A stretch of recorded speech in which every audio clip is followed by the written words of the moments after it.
Welcome to the चिकनू एस academy. आज हम जानेंगे इंटरनेशनलाइजेशन ऑफ इंडियन रूपी।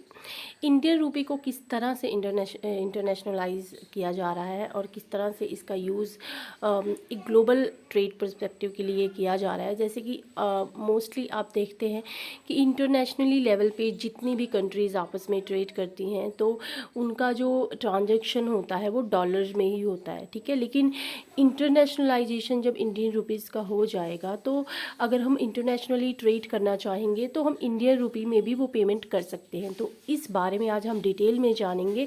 इस रिगार्डिंग आपको कोई भी डाउट नहीं रह जाएगा इस वीडियो के बाद। तो चलिए स्टार्ट करते हैं विदाउट एनी डिले। तो पहली बात तो देखते हैं कि internationalisation of Indian rupee news में क्यों है। रिजर्व बैंक ऑफ इंडिया ने एक वर्किंग ग्रुप रिकमेंडेड जो है वो अपॉइंट किया है। इसमें उसने ये कहा है, आरबीआई ने ये कहा है कि जो आईएमएफ का एसडीआर है, स्पेशल ड्राइंग राइट्स, उसमें इंडियन रुपी को भी इंक्लूड किया जाए। तो ये एक तरह का जो डिमांड है वो रखा गया है आरबीआई के द्वारा। तो इसके बाद ये न्यूज़ में आ चुका है। तो इसके बाद हम देखते हैं what is internationalisation of Indian rupee. Internationalisation एक ऐसा प्रोसेस है कि इसको करने के बाद जो इंडियन रुपी है उसकी वैल्यू जो है वो बढ़ जाएगी, ठीक है। इंडियन रुपी जो है वो एक लोकल करेंसी है जो सिर्फ इंडिया में ही यूज़ होती है। लेकिन जब इंडियन रुपी का नेशनलाइजेशन हो जाएगा तो इंडियन रुपीज़ को क्रॉस बॉर्डर ट्रांजैक्शन में भी यूज़ किया जाएगा, ना सिर्फ इंडिया में बल्कि ऑल ओवर वर्ल्ड किसी भी कंट्रीज़ में अगर आप ट्रेड करते हो तो आप इंडियन रुपी में पेमेंट कर सकते हो। तो ये इससे क्या होगा कि इंडियन रुपी का प्रमोशन होगा for import and export of trade. और फिर उसके बाद करंट अकाउंट ट्रांजैक्शन भी इससे हो सकती है और इसको कैपिटल अकाउंट ट्रांजैक्शन में भी इसको यूज़ किया जा सकता है। उसके बाद देखते हैं कि इसका हिस्टोरिकल कंटेस्ट क्या है। इसमें क्या था कि 1950s में इंडियन रुपी जो वाइडली एक लीगल टेंडर की तरह यूज़ किया जाने लगा यूनाइटेड अरब एमिरेट्स में, कुवैत में, बहरीन में, ओमान में, कतर में, इन सभी देशों में इंडियन रुपीज़ को एज अ लीगल टेंडर माना जाने लगा। फिर उसके बाद क्या हुआ कि इंडियन करेंसी जो थी वो डीवैल्यूएट कर गई 1966 में। इससे क्या हुआ कि जब ये डीवैल्यूएट कर गई तो जो ट्रांजैक्शन करना था उसके लिए कुछ अदर करेंसीज़ का ओरिजिन हुआ, ठीक है। और भी सारी करेंसीज़ जो सोवरेन करेंसीज़ थी डिफरेंट कंट्रीज़ की वो पिक्चर में आती हैं। तो उसके बाद देखते हैं कि बेनिफिट्स क्या है अगर इंटरनेशनलाइजेशन हो जाता है रुपी का, तो क्या क्या बेनिफिट्स होंगे। तो सबसे बड़ा बेनिफिट तो यही होगा कि जो हमारी इंडियन रुपी है वो उसकी जो वैल्यू है वो अप्रिशिएट हो जाएगी इंटरनेशनल लेवल पर, ठीक है। इंटरनेशनल ट्रेड में जो इंडियन रुपी की डिमांड जो है वो बढ़ जाएगी और इम्प्रूव भी हो जाएगी। और ये एक कन्वीनियंस भी होगा इंडिया के लिए। तो जो बिजनेस ट्रांजैक्शन का कॉस्ट है वो भी रिड्यूस हो जाएगा इंडिया के साथ जो भी डील करते हैं इंडिविजुअल लोग, ठीक है। और उसके बाद जो सेकंड होगा कि जो इसकी एक्सचेंज रेट वॉलेटिलिटी है वो रिड्यूस हो जाएगी। जब भी करेंसी इंटरनेशनलाइज होती है तो जो एक्सचेंज रेट जो होता है वो स्टेबलाइज हो जाता है। इससे क्या होती है, जो करेंसी की डिमांड जो होती है वो इंक्रीज़ हो जाती है ग्लोबल मार्केट में और जो इसकी वॉलेटिलिटी होती है वो रिड्यूस हो जाती है, ठीक है। तो इस तरह से ये रिड्यूस करने में भी हेल्प करती है।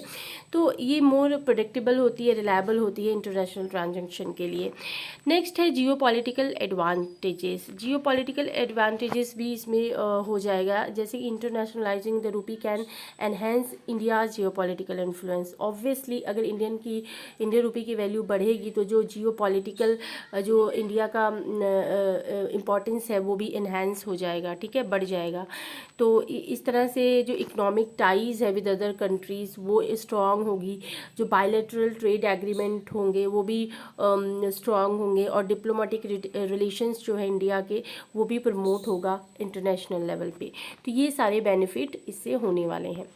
कुछ चैलेंजेस भी हैं, जहाँ बेनिफिट्स होते हैं तो कुछ चैलेंजेस भी है। तो फर्स्ट चैलेंजेस तो ये है कि जो इसका इंटरनेशनल डिमांड है वो लिमिटेड है। अगर हम देखें तो जो डेली एवरेज शेयर है रुपी के लिए वो ग्लोबल फॉरेक्स मार्केट में वो सिर्फ 1.6% है, जबकि इंडिया का शेयर जो है ग्लोबल गुड्स ट्रेड में वो सिर्फ 2% ही है। नेक्स्ट है कन्वर्टेबिलिटी कंसर्न। जैसा कि हम जानते हैं जो इंडियन रुपी है वो फुली कन्वर्टेबल नहीं है, तो ये एक रिस्ट्रिक्शंस लगाती है कैपिटल ट्रांजैक्शन में। ये एक बहुत बड़ा चैलेंज है। नेक्स्ट है कि डीमोनेटाइजेशन। आते दिनों में हमारे देश में अचानक से 2-3 पहले एक डीमोनेटाइजेशन पहले भी हो चुका था, लेकिन जो मोदी ने 2016 में किया और फिर 2000 के नोट बंद हो गए। इससे क्या है कि लोगों का विश्वास उठ गया है हमारी करेंसी से, ठीक है, कि ये कभी भी डिमोनेटाइज हो सकती है, कभी भी इसको विड्रॉ किया जा सकता है मार्केट से। जैसे कि कुछ जो कंट्रीज़ थी जो कंसर्न दिखा रही थी, वो उनका जो कॉन्फिडेंस है वो लूज़ हो चुका था, जैसे कि भूटान और नेपाल, ठीक है, ये हमारी नेबरिंग कंट्रीज़ थी। तो इस तरह से ये भी एक बहुत बड़ा चैलेंज है। और नेक्स्ट चैलेंज है ट्रेड सेटलमेंट। जबकि हम देखें कि हमारा जो ट्रेड है वो बहुत कोशिशों के बाद 18 कंट्रीज़ के साथ तय हुआ है कि रुपीस में हम कर सकते हैं ट्रांजैक्शन। वो एक लिमिटेड है, सिर्फ हम 18 कंट्रीज़ के साथ ही जो ट्रांजैक्शन है वो रुपीस में कर सकते हैं, लेकिन हमने इसको ग्लोबल लेवल पे और भी बढ़ाना है, ठीक है। तो ये एक बहुत बड़ा चैलेंज है। जैसे कि कुछ नेगोशिएशन हुए हैं रशिया के साथ कि हम जो ट्रेड है वो रुपये में करेंगे, वो भी थोड़ा स्लो है और करेंसी डेप्रिसिएशन के द्वारा ये हैपर किया है, ये भी एक कंसर्न की बात है। इसके बारे में जो ट्रेडर्स हैं उनको भी एडिक्वेट अवेयरनेस होनी चाहिए, ठीक है। तो ये कुछ चैलेंजेस है इसके। उसके बाद देखते हैं कि जो इंटरनेशनलाइजेशन के लिए आरबीआई ने कौन से स्टेप्स लिए हैं। पहली बात तो ये है कि जो रुपये का मैकेनिज़्म है वो ट्रेड सेटलमेंट में वो 18 कंट्रीज़ के साथ इन्होंने फ्री कर दिया है कि मतलब 18 कंट्रीज़ के साथ आपने रुपये में ट्रेड वो जो है वो कर सकते हैं। बैंक जो थे इन कंट्रीज़ के उन्होंने अलाउ कर दिया है कि आप अपने स्पेशल वॉस्त्रो रुपी अकाउंट्स आप हमारी इंडियन बैंक में खोल सकते हैं, ठीक है।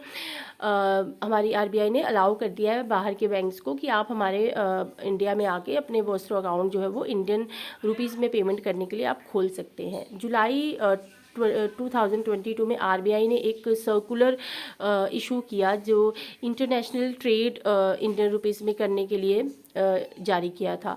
आरबीआई ने कुछ एक्सटर्नल कमर्शियल बोरोइंग्स जो थी इंडियन रुपीस में, जैसे कि मसाला बॉन्ड्स वगैरह, वो भी अलाउ कर दी हैं। तो इसमें जो मोस्ट इम्पॉर्टेंट चीज़ है वो वॉस्ट्रो अकाउंट है। वॉस्ट्रो अकाउंट क्या चीज़ है, नोस्ट्रो अकाउंट क्या चीज़ है, वो हम आगे जानते हैं। सबसे पहले देखते हैं वॉस्ट्रो अकाउंट।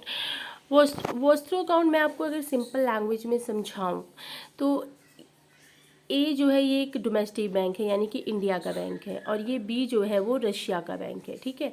तो इसमें क्या होगा कि जब बी जो है वो अपना अकाउंट इंडिया के बैंक ए में खोलेगा तो इसको हम वॉस्ट्रो अकाउंट मानेंगे, ठीक है, इसको हम वॉस्ट्रो अकाउंट मानेंगे। लेकिन तो इस तरह से हम देखें तो जो ए बैंक है, बी है, ए जो है इंडिया का बैंक है, बी रशिया का बैंक है। अगर बी जो है इंडिया के बैंक में अपना अकाउंट खोलता है तो इसको वॉस्ट्रो अकाउंट कहेंगे। लेकिन जब ए जो है वो अपना अकाउंट वो बी यानी कि फॉरेन कंट्रीज़ में खोलता है, रशिया के किसी बैंक में खोलता है, उसको हम नोस्ट्रो अकाउंट कहेंगे। इतना ही डिफरेंस है इसमें, ठीक है। इसमें कुछ डिटेल में जाने की ज़रूरत नहीं है, बस आप इतना समझ लें तो काफ़ी है, ठीक है। उसके बाद हम देखते हैं, इसमें भी यही लिखा हुआ है, ठीक है, कि नोस्ट्रो अकाउंट क्या है और वॉस्ट्रो अकाउंट क्या है। वॉस्ट्रो अकाउंट वो है जब फॉरेन की कोई कंट्री हमारे देश में यानी कि इंडिया में आके अपना अकाउंट खोलती है इंडिया के किसी बैंक में, तो वो वॉस्ट्रो होता है। और जब इंडिया किसी बाहर के बैंक में जाके अपना अकाउंट खोलती है तो उसको हम नोस्ट्रो बैंक कहते हैं, ठीक है। तो ये चीज़ें इस पीपीटी में है। उसके बाद देखते हैं what can be done to pace up internationalization of rupee. हम रुपी को इंटरनेशनलाइजेशन करने के लिए क्या क्या कर सकते हैं। सबसे पहले तो ये है कि हमने जो इंडियन की करेंसी है उसको फुल कन्वर्टेबल बनाना है और ट्रेड सेटलमेंट के लिए इसको कन्वीनियंट करना है, ताकि जो इंडिया का जो ट्रेड है वो अदर कंट्रीज़ के साथ इजीली किया जा सके। हमने जो इंडिया के एक्सपोर्टर्स और इम्पोर्टर्स हैं उनको भी इनकरेज करना है ताकि वो जो अपने ट्रांजेक्शन्स हैं वो इंडियन रुपीज़ में करें, ताकि उनकी जो ट्रेड सेटलमेंट फॉर्मेलिटीज़ है उसको ऑप्टिमाइज़ किया जा सके। और लिक्विड बॉन्ड मार्केट को भी फोकस करना होगा ताकि जो ज़्यादा जो लिक्विडिटी है रुपी की बॉन्ड मार्केट में वो थोड़ा स्टेबल की जा सके और उनको कुछ इन्वेस्टमेंट ऑप्शंस भी प्रोवाइड किए जा सकें for foreign investor and trade partners, ठीक है। अगर हम देखें तो कुछ भी फॉरेन पोर्टफोलियो इन्वेस्टर्स को भी हमें रिकैलिब्रेट करने की ज़रूरत है ताकि वो इसकी स्पीड को एनहेंस कर सकें, जो कि रुपी को के इंटरनेशनलाइजेशन के लिए ज़रूरी है। उसके बाद हम देखेंगे कि आरटीजीएस का भी एक्सपेंशन करना ज़रूरी है, real time gross settlement system, इसको भी एक्सपेंड किया जाना चाहिए ताकि जो इंटरनेशनल ट्रांजैक्शन है उसको सेटल किया जा सके। और जो कुछ टैक्स इंसेंटिव्स हैं फॉरेन बिजनेस को, वो भी प्रोवाइड किया जाना चाहिए। Rupee in India would be promote its use. तो इस तरह से जो हम अपनी रुपी का जो प्रमोशन है कर सकते हैं। करेंसी स्वैप एग्रीमेंट भी होना चाहिए, इंक्रीज़ करना चाहिए करेंसी स्वैप एग्रीमेंट, जैसे कि श्रीलंका ने फैसिलिटेट किया है trade and investment transaction rupees में। तो इस तरह से हम देखें बाकी कंट्रीज़ को भी इनकरेज करना चाहिए कि वो इस तरह से करेंसी स्वैप करें। और जो कुछ प्रिडिक्टेबल करेंसीज इशुएंस है उनको भी रिट्रीव किया जाना चाहिए, और स्टेबल एक्सचेंज रेट को भी हमें इस साथ लेकर चलना चाहिए। तो ये कुछ चीज़ें जो एक कॉन्फिडेंस मेंटेन करने के लिए ज़रूरी हैं। और जो सबसे इम्पोर्टेंट बात है कि inclusion in the STR basket, rupee को हमने एसटीआर में इंक्लूड करना ज़रूरी करवाना चाहिए, ठीक है। इससे क्या होता है कि जो आपकी एक इंटरनेशनल रिजर्व एसेट्स है जो इंटरनेशनल मॉनेटरी फंड के द्वारा क्रिएट की जाती है, एक तरह का रिकॉग्निशन मिल जाता है, ठीक है, जो कि बास्केट है वेरियस करेंसीज का। और इंडियन गवर्नमेंट बॉन्ड्स को भी इसमें इंक्लूड किया जाना चाहिए ग्लोबल इंडाइसेस में, और ताकि ये एक फॉरेन इन्वेस्टमेंट को अट्रैक्ट कर सके इंडियन डेब्ट मार्केट में, ठीक है। उसके बाद देखते हैं कि हम चाइना से क्या लेसन ले सकते हैं, चाइना से क्या सीख सकते हैं, क्योंकि चाइना में ने भी रिसेंटली अपने जो करेंसी है उसको इंटरनेशनलाइज किया है, जैसे कि रेनमी इसको भी एक वैल्यूएबल इंसाइट्स प्रोवाइड किया है इंडिया के लिए। तो इस तरह से उसने किस तरह की अप्रोच ली है उससे हम सीख सकते हैं। फेज्ड अप्रोच थी, चाइना ने ग्रेजुअली रेनमी को करंट अकाउंट ट्रांजैक्शन में और कुछ इन्वेस्टमेंट ट्रांजैक्शन में ऐड किया है, ठीक है। और इस तरह से उसने एक रिजर्व करेंसी की तरह पूरे वर्ल्ड में इस चीज़ को यूज़ किया है। ऑफशोर मार्केट में भी, जैसे कि कुछ ऑफशोर मार्केट्स हैं जैसे कि dim sum bond and RMBD bonds market, इन्होंने इंटरनेशनलाइजेशन प्रोसेस को बढ़ाया है। तो इस तरह की चीज़ें हम कर सकते हैं। और नेक्स्ट है पोर्टफोलियो इन्वेस्टमेंट, ये एक सिक्योरिटी सेल परचेज करती है, ये एक ऑर्गेनाइजेशन है फॉरेन इन्वेस्टर्स के द्वारा, और ये एक कंट्री के कैपिटल अकाउंट का पार्ट होता है जो कि बैलेंस ऑफ पेमेंट में शो होता है। और ये कोई भी it does not provide the investors with direct ownership of financial assets, ठीक है, वो ओनर को डायरेक्ट ओनरशिप के साथ वो नहीं प्रोवाइड करती, ठीक है। तो एफवीआई जो है वो ज़्यादा लिक्विड है, वॉलेटाइल है, और इसलिए ये थोड़ा रिस्की है अगर हम एफडीआई से कंपेयर करें तो। और इसको हम हॉट मनी भी कहते हैं। इसके कुछ एग्जांपल है जैसे stocks, bonds, mutual funds and exchange traded funds etcetera, ठीक है। उसके बाद स्पेशल ड्राइंग राइट्स, ये आप जानते हैं कि आईएमएफ का ये एक अकाउंट है, यूनिट ऑफ अकाउंट है, ये कोई करेंसी नहीं है, ठीक है। तो इस जो एसडीआर का जो एक बास्केट है करेंसीज़ का, जिसमें US dollar, euro, Japanese yen, pound sterling, Chinese renminbi भी जो कि 2016 में इंक्लूड की गई थी, ये सारी की करेंसीज़ हैं।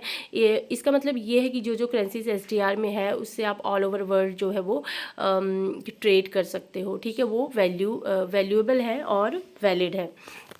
तो अगर इंडिया की रुपये इसमें इंक्लूड हो जाएगी तो उसको भी मान्यता मिल जाएगी कि आप पूरे वर्ल्ड में इंडियन रुपये में आप ट्रेड कर सकते हैं।